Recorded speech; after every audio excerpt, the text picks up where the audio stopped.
ये आदमी सिर्फ हिंदुस्तान में ही नहीं बल्कि मुझे लगता है कि विश्व के सारे धरती पे इस आदमी का गाना बजता है, भोजपुरी बजता है, हमारी भाषा बजता है।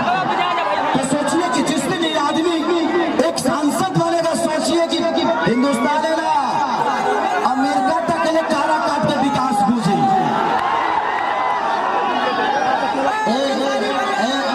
मौसा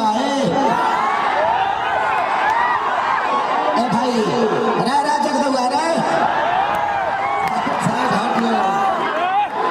हमारी जो माता बहन बेटी है एक चाची तू कहे के घुस गई है मैं मरद में तो दबा के केचुर छोड़ दे बा तू कहे के आगे दादा।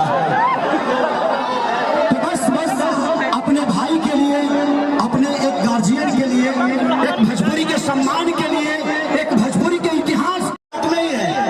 हिंदुस्तान के सारे कलाकार काराकाट में ही है और उसका सबसे बड़ा श्रेय जाता है तो मेरे बड़े भाई पवन सिंह को जाता है। एक ऐसा विकास पुरुष, एक ऐसा कर्मठ इंसान, एक ऐसा मेहनती इंसान कि जो आदमी सोचिए कि हमेशा एसी में रहा हो, वो आज धूप में सिर्फ आपके विकास के लिए लड़ रहा है और इससे बड़ी लड़ाई नहीं हो सकती।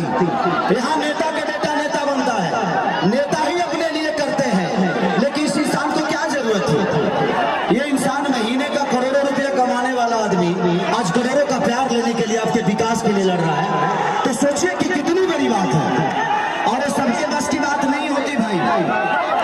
बाकी लोगों के पास पार्टियों का आशीर्वाद है। संजय यादव जी, उनके मुंह से कभी कभी सुन लेता था, वो बेचारे जब भी मिलते थे, लेकिन जब से पवन भैया काराकाट के क्षेत्र में आए हैं लोग, संजय यादव जी, उनके मुंह से कभी कभी सुन लेता था, वो बेचारे जब भी मिलते थे,